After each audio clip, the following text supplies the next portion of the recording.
I think about the impact of Ansel Keys' work, deflecting attention with the cherry-picked 7 country study, deflecting Ridiculous. attention from sugar and Hmm. placing that blame on fat, because in many ways, I think that it has started a cascade of events that Hmm. in many ways are going to be very hard to turn and shift. You Hmm. start to look at the influence of the USDA, you start to look at the influence of subsidies, why there's so much junk and corn and sugar beets in processed foods and soy for that matter.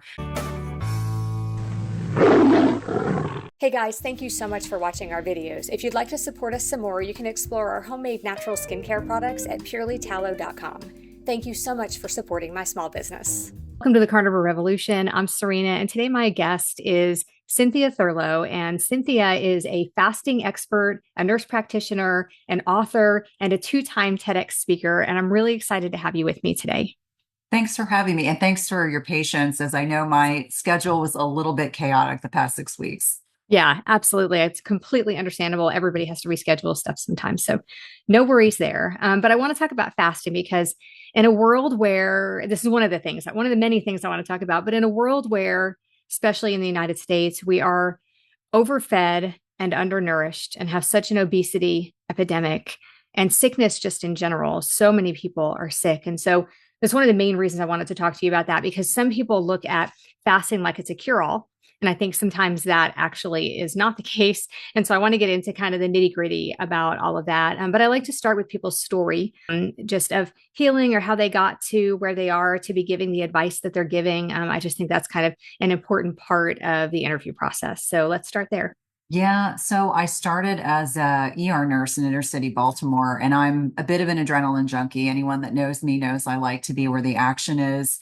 And so it was just a natural evolution to go from being an ER nurse to working in clinical cardiology. So I was managing lots of very sick patients, both in the hospital and in the office environment. And I did that for 16 years and spent over 20 years in direct traditional allopathic medicine. And after I became a parent, my oldest son, who's almost 19 now, so it tells you how long ago this was, when he was 4 months old, he developed eczema. And I remember at the time taking him to the pediatrician, asking the pediatrician, could it be something I'm eating? Because I was exclusively breastfeeding him. And the pediatrician said no. And he No. gave me all these ideas of how to deal with his eczema. And a couple more months went by and his eczema was worse. He had it on his cheeks and his arms and his legs. And he was this like healthy, happy kid, just covered in eczema. And I really pushed for him to have his allergies evaluated, which is not all that common when they're infants and toddlers. And so, to my surprise, my son had life-threatening food allergies. You know, he is still to this day allergic to tree nuts and peanuts. And Mhm. that sent me into a bit of a tailspin because in traditional allopathic medicine, we don't talk about nutrition. And if we do, it's eat your heart healthy grains and look at the Mhm. food guide pyramid and my plate and all this other USDA garbage nonsense nutritional recommendations. And so it sent me into a bit of a crisis of heart because I started to understand and read a book actually called The Unhealthy Truth by Robin O'Brien. And I tell everyone that's the book that changed the trajectory of my life because I went from being a traditional allopathic trained nurse practitioner. And let me be clear, we need allopathic medicine for a lot of things, urgencies, emergencies. But quite frankly, we do a really crappy job managing chronic disease and prevention. And so I continued in my role as an NP in cardiology, but I was starting to become increasingly disillusioned with writing prescriptions for lifestyle related diseases. And I was way ahead of my peers because they all thought I was nuts. I was so interested in nutrition and I wanted to talk to my patients about nutrition and sleep and stress and exercise, all things that there was no time to talk to Mhm. our patients about. And so as I was navigating, my 20s into my 30s into my early 40s, it wasn't until I hit the wall of perimenopause. And I think this is relevant probably to your community Mhm. that I was giving myself all the advice I'd given thousands and thousands of patients, and it wasn't working. Mhm. And so, what brought me to intermittent fasting initially was a desire to lose weight because, as we know, in perimenopause, there's a lot of things that change. And I started intermittent fasting to lose weight. And what I found was that I have never felt better. I had so much mental clarity. I wasn't worried about carrying around all this extra food, snacks, mini meals, all the misinformation I used to share with patients. And to my surprise, it took a bit of time, but I eventually did lose weight. But then I was telling everyone, because we, as you appropriately stated, have such a metabolically unhealthy population, I was like, we could all benefit from less eating and Mhm. more digestive rest. And that was how I kind of coined that phrase. 12 hours of digestive rest, it should be the bare minimum for what everyone does. And so I am politely known for intermittent fasting, although that was not intentional, to be quite transparent. I did a talk that went viral in 2019, and that changed everything. But what I do think about eating less often and digestive rest is that that is much more aligned with the way our bodies are designed to thrive. We're not designed to eat every 2 to 3 hours. We're not designed to eat snacks and mini meals. And yet the processed food industry has really hijacked our health. And then on top of that, unfortunately, most traditionally trained allopathic providers, maybe things are starting to get better. I left clinical medicine 8 years ago to start my own practice. But I do think things are starting to shift very slowly. We're able to amplify our messages, and I feel like it's becoming less uncommon to hear providers really wanting to lean into lifestyle as medicine. But that is the missing piece that I think is problematic for so many patients. I'll give you an example. When I was in my traditional allopathic cardiology environment, I would have diabetic patients. We would refer them to the diabetes educators. And occasionally the patients would tell me what the diabetes educator, which usually were like either a registered dietitian or a nurse, what information they were conveying to them. Like I would tell them, I want you to learn how to carb count. I want you to have more protein. And I had a patient who was so proud of himself. He had been a diabetic, type 2 diabetic for 20 years. He said, Cynthia, I've now learned how to carb count. I said, great. Tell me what you learned. He said, I am allowed to have as many bananas as I want a day. And I said, okay, explain this to me. And so he said, I have banana in the morning, I have banana, for a snack, I have banana with my lunch, I have two in the afternoon, and one is as dessert for dinner. And I tried to explain to him, I said, we know you already have a sugar handling problem, and each banana is no less than 30 grams of sugar. So what you effectively done, even though intrinsically a piece of fruit is relatively benign, in someone who is not handling their blood sugar or insulin well, it is like a ticking time bomb. And so Mhm. for me, that was one of many examples where I would say, here I am, I'm trying to refer my patient to get good education, and what they're getting is education that's going to ensure they continue having diabetes and poor metabolic health. And Mhm. so I always tell people that metabolic health is what all of us should be focused on in some Mhm. capacity or another. But unfortunately, that has not been the path for most of us or our patients or clients. Yeah, that's true. So your patient was counting them. He just wasn't capping his carbs. He was like, Correct. Instead I'm of just going to 30 keep my grams blood a sugar. day. Yeah, I'm going to elevate my blood sugar all day long and see how that works. And I think for a lot of people, they want, everybody wants that. They want a pill. They want something that's going to make it easy for them. They don't want to make the lifestyle changes. So for a lot of people, they hear about fasting and they say, okay, so I'm going to do this intermittent fasting thing. And then they just eat whatever they want the other hours of the day. And so do you find that people get better results when they watch what they eat when they are not fasting versus those who don't? Yeah. What I would say in a 20-year-old or a 30-year-old, they could probably get away with eating most anything and do well. What I find is that anyone north of 35, it matters.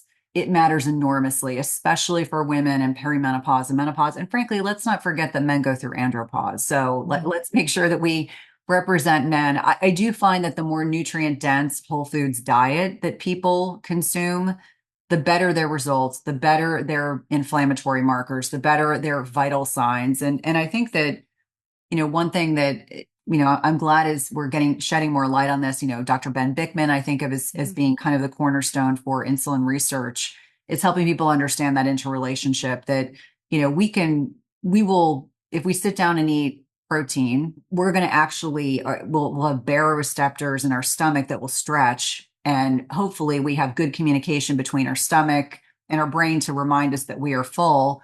It's very easy with protein to get to a point where you're like, I can't eat another 8-ounce steak or 10-ounce steak or 12-ounce steak or ribeye or whatever it is that you're eating, versus it's very easy to overeat processed carbs. It is Mhm. very easy to overeat fat because fat tends to be delicious, lights up our taste buds, etc.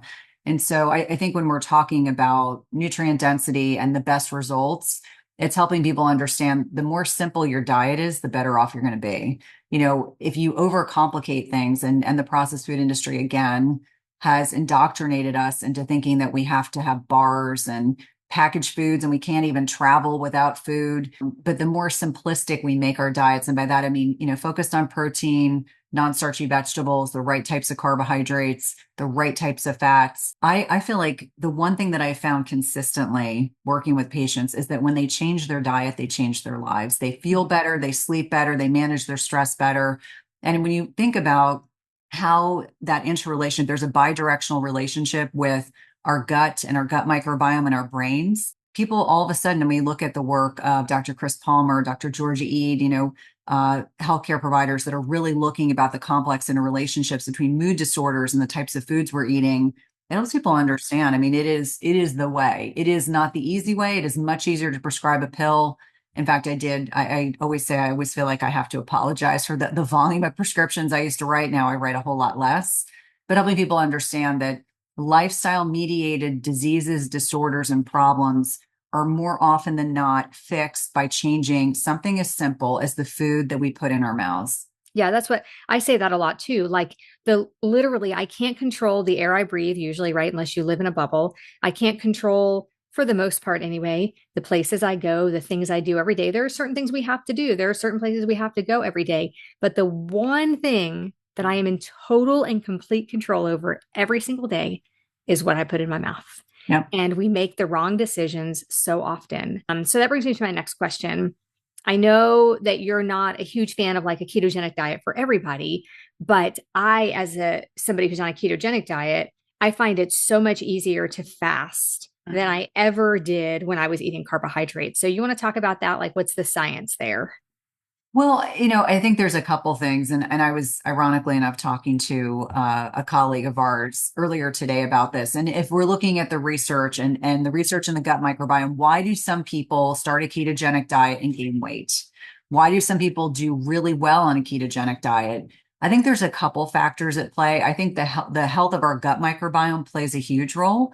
I think that if someone is eating a higher fat diet and their gut microbiome is unhealthy, that can drive weight loss resistance. So that's number one. But when I'm thinking about just a basic ketogenic diet where you are mindful of your carbohydrate intake, understanding the interrelationship between where we store excess carbohydrates in our body, and that can be stored as glycogen, can be stored as, glycogen in the liver and also in the muscles, helping people understand that when you lower your carbohydrate threshold, and you get to a point where you are releasing some of that stored glycogen, you will actually you'll have a degree of natriuresis. So you'll increase urination, and with urination, oftentimes you're losing electrolytes, and so that's number one. So there's this weight loss effect that can be from water weight, stored glycogen. We also know that ketogenic diets tend to be very satiating. When you're eating enough, and I think different people look at ketogenic diets differently. I look at ketogenic diets as we don't add copious amounts of fat. If there's salmon or a ribeye, you've got plenty of fat in that protein. But helping people understand that the degree of satiety that many people experience with a higher protein / higher fat diet plan for them can be life changing. Maybe they've never had the joy of feeling like their appetite shut off because they're eating the processed carbs and they're spiking their insulin, and vis-a-vis increasing glucose, increasing insulin, depending on what meal of the day it is, that can sometimes allow for some degree of hyperphagia, which means it just drives cravings for more food. So I think it's a twofold effect. I think that a lot of ketogenic diets are much more satiating, and I think it's also that kind of natural natriuresis that we get when we lower carbohydrate intake, force the release of stored glycogen. This is where electrolyte repletion is so important when people are new to ketogenic diet, so they avoid keto flu, which is oftentimes driven by dehydration, low electrolytes, etc. But that's typically how I look at it. But I think it's also important just to note that fat is very bio-individual. Some of my patients do really well with lean protein, others do well with fatty pieces of meat and protein. And this is where a degree of experimentation, I think, can be beneficial. But if you look at the research on the gut microbiome, which is what I'm knee deep in on my next book, really looking at it, It's understanding that the gut microbiome drives a lot of our weight loss resistance. And sometimes it can be we don't have the right fertilizer in the gut microbiome to help break down some of these foods. So it makes it much more challenging to lose weight. Yeah, absolutely. And so, what about the difference between calorie restriction versus intermittent fasting and why one works better than the other? Yeah, well, this is definitely one of those arguments that I think on many levels can be very rigidly dogmatic. And I remind people that calories matter to an extent, Mhm. but it's one of many factors that impact, whether or not someone's able to lose weight effectively. So let's just think about first and foremost looking at the calorigenic makeup of macros. So we know protein and carbohydrates are 4 calories per gram, alcohol is 7, and then fat is 9. So you're going to have a much more calorically dense product in fat than you are in protein or carbohydrates. So it does matter to an extent. If you sit down and have, a lot of alcohol and a bunch of fatty foods, you're going to make it a little bit harder for your body to kind of process this bolus. But when we think about intrinsically what's happening behind the scenes when we are intermittent fasting, so going a period of time in which we are eating and then generally a longer period of time in which we're not eating, there's a lot that goes on behind the scenes. Now, of course, if you eat in a compressed feeding window, you're very likely consuming less food. So that's number one. But also understanding the role of reduction in inflammation, understanding the improvement that we have in autophagy, which is this waste and recycling process that goes on in the body. And there is a direct connection with the longer the fast, the more autophagy. But for many individuals that are eating 10 to 15 times a day, to go into a compressed eating window where you have 16 hours in which you're not eating, your body is able to effectively get rid of disease, disordered organelles, things that have the potential, I emphasize potential, to go on and create disease or disruption in cellular machinery. I think about the improvements in blood sugar regulation. I think about improvements in biophysical markers. And those are things that you don't per se just get with caloric restriction. Caloric restriction is one lever of many. And I think that I look at it as intermittent fasting can be a much more sophisticated way to utilize and improve upon having that compressed window of food intake. And if you look at the research on circadian biology, you look at the research on mitophagy, this again, getting rid of disease, disordered organelles, mitochondria, helping people understand it's a way to help with mitochondrial and metabolic machinery and efficiency. There's no comparison as far as I'm concerned. Now, let me be clear. Calories matter to an extent. Hormones matter more. And that carb insulin model is the one that I usually talk quite a bit about when I'm helping patients understand why it can be so beneficial to eat within a compressed window as opposed to eating all day long and grazing and having snacks and mini meals. So, as far as that goes, I know you don't really recommend OMAD for women. I'm the same. I feel like we can't really get enough calories and we can't get the right macronutrients if we do that. So, if somebody was going to eat 2 meals a day, does it matter if it's breakfast and lunch or lunch and dinner? Is that better than breakfast and dinner? Because then you're not getting as long of a rest period. So, what do you think about that? Well, I think if you look at the, so I'm going to say, if you look at the research, sorry, Okay. if you look at the research, we know that if we eat when it's light outside and we're not eating when it's dark outside, that has conferred benefits, including improved insulin sensitivity. I think that it is better to eat earlier in the day, even if you're breaking your fast at 10 and then you're, closing your feeding window later in the afternoon. We know you're going to have better insulin sensitivity. You're more likely to be physically active. And we know that insulin resistance actually starts in our muscles. I think a lot of people don't know that. And that's why it's so important to move after meals. Like even if you just take a 10-minute walk after a meal, you have these GLUT floor transporters in your muscle that can help scavenge up excess glucose. So when I'm talking to patients, it's helping them understand like what works best for you. If you are a 35-year-old female, you can probably get away with eating in the evening without much repercussion. But if you are a 55-year-old female, you very likely are going to struggle because we know with a lot of the hormonal changes that we have throughout our lifetime, menopause is a time when a lot of women have lost insulin sensitivity. And if they're not taking hormone replacement therapy, that can magnify that. Having said that, I think that ultimately 2 meals, 2 to 3 meals, depending on the individual. I've started experimenting more with 3 meals a day as opposed to two.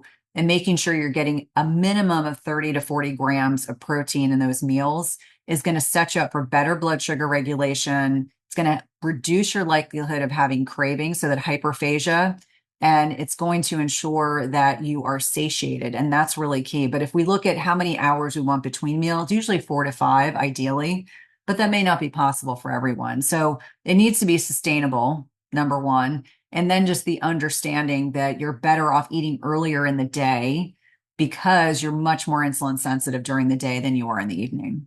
Okay. And now let's talk briefly about over fasting. This was a problem that I had long before I started carnivore. A doctor had put me on a low carbohydrate diet, and I am an all or nothing person. So if you tell me just eat a few carbohydrates, I'm thinking, well, if a few is good, then none must be better. And if a little bit of fasting is good, then more must be better. And so I was fasting a lot, probably only eating, I don't know, 1,000 calories a day, maybe. And this was 6 or 7 years ago. So I can't remember exactly, but I know that I wasn't eating very much because the food that I was eating on this extremely low carbohydrate diet was almost zero carb, which I do now by choice. And I know what it is. And I'm really happy with it. But then I didn't know that's what I was doing. And I once fasted for 72 hours. And when I ended my fast, I weighed exactly the same to the ounce of what I weighed when I first started my fast. And so I know it was horrible. So let's talk about that for a minute, how that happens, how you can, I've actually, after I started carnivore, I actually gained 18 pounds in the first 8 months because I was under eating and I was over fasting. I was eating every other day, about 800 calories. So I was eating in a week about what I should have been eating in a day, really. I mean, to have a really good, healthy beginning of carnivore diet to set yourself up for nourishing your body after years of over restricting, and things like that. So, and I gained 18 pounds in 8 months. And there are people who say that's ridiculous. It's calories in, calories out. There's no way you gained weight by not eating. I did. I gained weight by not eating. And so let's talk about how over fast, because I think fasting is huge. I think fasting can help so many people. But again, if you're a black or white person like I am, it's really hard to know when to stop. Yeah. First, let me applaud you for recognizing that you got to a point where you realized you were undernourishing your body, because a lot of women, and I'm going to pick on women for a second because I call it the triad. It's over fasting, over exercise, over restriction of food, to one extreme or the other. And I see a lot of it. And I think we have to remember to be kind to ourselves. I think that if, for a lot of people, it's this prevailing philosophy, a little bit of fasting is good, more is better. If a little bit of carb restriction is good, more is better. Mm-hmm. And so for each one of us, it's understanding that primarily we should be nourishing our bodies. And if you're doing OMAD as a sustained effort, or you are doing alternate day fasting, or anything that's, you're going 2 to 3, like how many lean guys do I see that are doing 2 to 3 day fasts every single week? I'm like, why? What's the point? You're going to lose muscle, and muscle is important metabolic currency. So I think that when we are looking at fasting and over fasting, I always say to women, what's your sleep like? Do you feel edgy? Are you feeling like you wake well rested? Has your menstrual cycle gone away? That's always a huge tell. I tell everyone that if you're still menstruating every month, it is a vital sign, as important as blood pressure, pulse, temperature, etc. Where are you in your menstrual cycle? If you're in your follicular phase, right from bleed week to midway through your cycle in a perfect cycle, you can get away with a bit of fasting, versus after ovulation, when progesterone predominates in the luteal phase.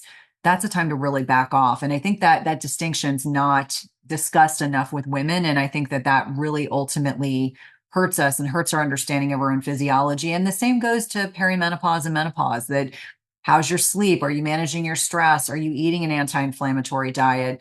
And I tell women, you need to aim for no less than 100 grams of protein a day. If you can't get that in, then you need to open up your feeding window. And when I tell you that we get DMs and messages and emails on a daily basis from thousands and thousands of women, many of whom will say, insert whatever age they are, perimenopause, menopause, and you realize that they've gotten to a point where their body is not going to release any stored fat or any unintended weight gain, because it thinks that you're starving, and it's holding on to every single pound because it is convinced you are in starvation mode. And I find for a lot of women that, this kind of concept of reverse dieting, which I know is not technically a scientific term, for many women, it's learning how to refeed your body to get to a point where you're nourishing your body. Like, as an example, when I travel, I will take essential amino acids because I struggle when I'm doing time change shifts about getting in enough protein, but I will do that only in that context.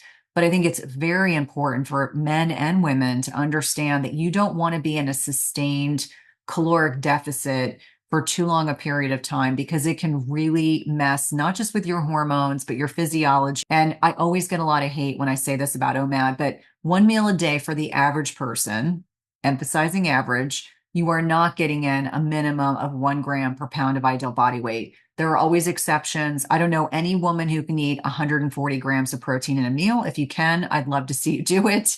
But there are plenty of guys that seem to be able to have like a 4 hour feeding window and they get tons of food in. But most women, if they eat a big bolus of food, then they're not hungry again. And then they'll say, I'm not hungry. I don't want to eat. And I remind them we have to it's like putting the training wheels back on the bike. We have to get back to understanding, the concept of intuitive eating or even being aware of hunger cues, understanding the way our body works. It does not benefit from chronic food restriction and chronic deprivation because food is nourishment. Many people look at it differently, but I think that distinction is very, very important. And I'm so glad that you brought it up because I see far too many women that are chronically and habitually undernourishing their bodies. So what about the idea of this kind of feasting and fasting? That's what I thought that I was doing. I thought that I was feasting on my eating day, but I was so used to restricting for so long. Those 2 hamburger patties that I ate really felt like a full meal. I was stuffed. And there's no way in that 1 hour feeding window that I had every other day that I could have eaten more than that because at that point my stomach had shrunk. I didn't have an appetite. I was starving myself. But I know a lot of people like the feasting and fasting idea. To me, it reminds me of my eating disorder days. It reminds me of, binging and then Yeah. starving myself. And so what do you think about the idea of that in your eating window, you just kind of feast and eat as much as you possibly can and then fast after that? Yeah, I mean, I look at my friend Ben Azadi and he talks about feasting and I've eaten many meals with Ben. Mm-hmm. Ben really does feast, like 2 dinners. I mean, he eats a lot of food. When he's Yeah. feasting, he is eating a lot of food. Feasting is not the two burgers. It's not the tiny salad with 3 ounces of protein. It's not the protein bar and the protein shake. And so I think there's just this awareness, like if you cannot get 100 grams of protein into your feeding window, you need to change your feeding window. That's Mm-hmm. number one.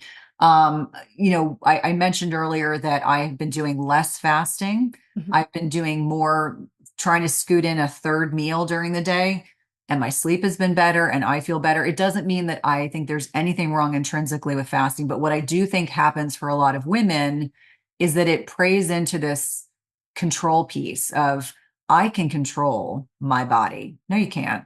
In many ways, you Right. can't. Mm-hmm. And so I think that it can feed into these tendencies where we just start getting into a mindset of eating less and less and less. And unless you have some degree of awareness, like there are women I've met that lost a lot of weight with intermittent fasting. And so they do not want to hear that OMAD is not giving them enough protein to maintain and build muscle. It's actually going to accelerate sarcopenia, which is this muscle loss with aging. They don't want to hear that from me. And I do understand for them, it can be very much an emotional relationship that they feel like if they lose control, that they're going to slide back into unhealthy patterns. And so I think that there's a mindset piece. We have to be honest with ourselves. I think that if we're struggling, we need to find a qualified coach or therapist that can help us kind of walk through this whole process. But I more often than not, to be fully transparent, I take more women off of intermittent fasting to get them reset Mm-hmm. than I do encourage them to intermittent fast. And I say this with great love because I understand how frustrating it can be if you're weight loss resistant. You're like, a little bit of fasting is good, more is better. If a little bit of, longer fast is good, then I'm just going to keep doing more. And in many instances, that can just prime them for high cortisol, high insulin, high blood glucose.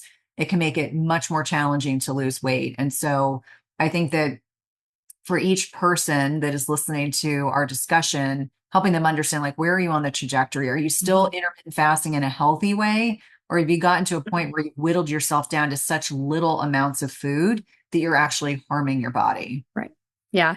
And then I wanted to talk about, you and I talked a little bit off camera about Nina Ty Schultz's book, The Big Fat Surprise, and about how we shouldn't be afraid of fat. And then earlier you mentioned the whole grains, the processed food. And so I just wanted to talk for a minute with somebody who knows about health, about what I believe to be the biggest failed science experiment in nutrition history, which is our food pyramid, my plate, whatever it is you want to call it. It's just garbage. And I think, and you tell me if you agree or not, I think this is why people are so sick. It's because we think we have the green light to eat. And again, we talked about, you are not a huge advocate necessarily of a ketogenic diet for everybody. So this is coming from somebody who knows a lot about nutrition, who's an expert in fasting. What about these crazy amounts of carbs and processed foods we are told to eat on this food pyramid, my plate, whatever the nutritional guidelines are that schools, hospitals, nursing homes, the military, we are raising people from small children when they are in school to eat all of these processed foods and carbohydrates, and we're getting them addicted young. And I can't imagine what this next generation of people, what this health is going to be like if this continues. And as soon as you ask somebody to do something different, fasting, a low carb diet, a ketogenic diet, a carnivore diet, they want to see the science, right? But they don't see any science at all that points them toward the nutritional guidelines that we have in America. And all of the information that was used to come up with those guidelines was incorrect. And so I guess I just wanted to get your take on that, because I just think it is just such a terrible tragedy, what has happened to the American public. Yeah, I couldn't agree more. I mean, I think about the impact of Ansel Keys' work, deflecting attention with the cherry-picked 7 country study, deflecting attention from sugar and Mm-hmm. placing that blame on fat, because in many ways, I think that it has started a cascade of events that Mm-hmm. in many ways are going to be very hard to turn and shift. You Mm-hmm. start to look at the influence of the USDA, you start to look at the influence of subsidies, why there's so much junk and corn and sugar beets in processed foods and soy for that matter. I think on a lot of levels that when I think about the net impact and just the differences, I mean, I grew up with an Italian mom, and we were crunchy before we realized that's what it was. My parents didn't have enough money for us to eat out at restaurants, and Mm-hmm. like eating at McDonald's back then, that was like once a month. And it was after like swim team practice, and you would get this teeny tiny little burger. And I was lucky if my mom would let me get fries. And back then, things were probably a scooch healthier than they are now, but like very rarely were we ever eating out. And everything was home cooked. We had gardens, and my parents were like ahead of their times. We also ate organ meat.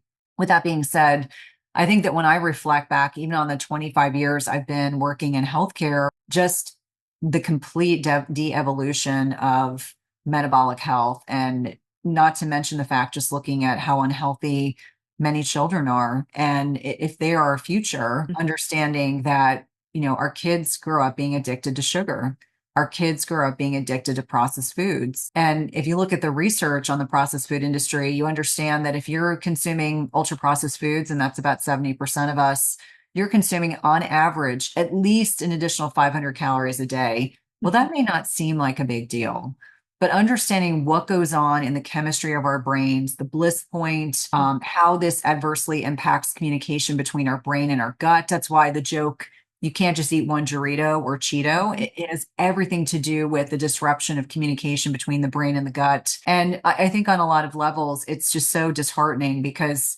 kind of an ancestral diet, something that's focused on protein, vegetables, some low glycemic fruits, if they agree with you, the right types of fats, which are not seed oils. I was just mentioning that Dr. Kate Shanahan's had such a huge influence on just the awareness around the dangers of Mm-hmm. seed oils. I think the greater awareness we can bring to the interrelationship between nutrition and health, the more likely we are to get more, not just healthcare providers and coaches and just the general public, just creating greater awareness over Mm-hmm. the fact that the processed food industries and frankly, the federal government are not concerned about your health. They are advocating more drugs to treat lifestyle mediated problems. I think on a lot of different levels, the de-evolution of our approaches to managing chronic health issues, the fact that only 92 to 93% of us are not metabolically healthy, and that you and I are outliers. really speaks to the fact that there's greater education and awareness that's so important. And so my hope and endeavor is that we can amplify our message so that we reach people and helping people understand. Like one thing, I'll just give you an example. I have teenagers, and there's both my kids are very athletic, and we go to a lot of swim meets and lacrosse games. And talking to a lot of the parents, just the normal thought process about aging, like it's normal to be on blood pressure medication. It's normal to need to be on diabetes medication. It's normal to have aches and Mhm. pains. It's normal to not sleep well.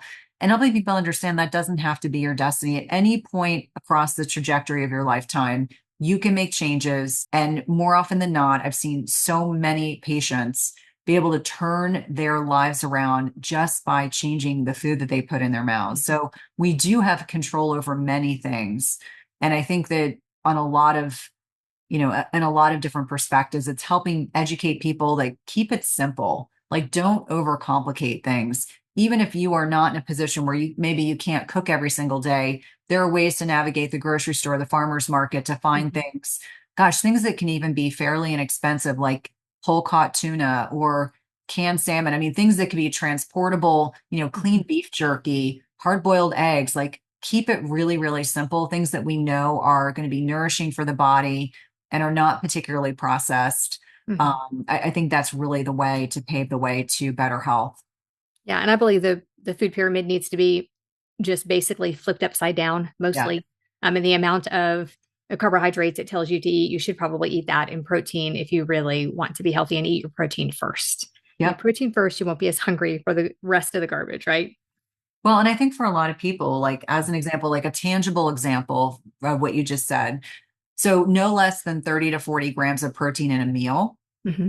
Number two, if we really look at how much carbohydrate can we process in a meal for those that consume carbohydrates, it's about 30 grams. That's an insulin sensitive person. So if you have a carbohydrate handling problem, if you're insulin resistant diabetic, you have PCOS, you have hypertension, you should be eating less.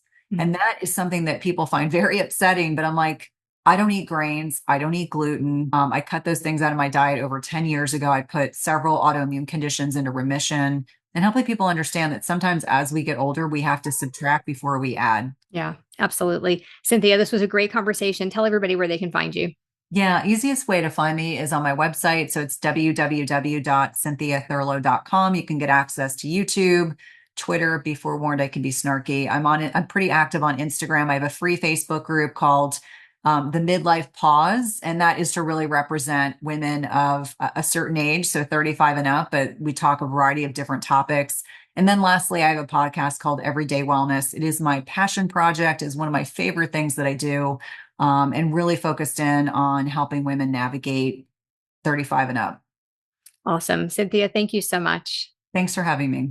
And thank you for watching. Be safe, be well, and I'll see you next time.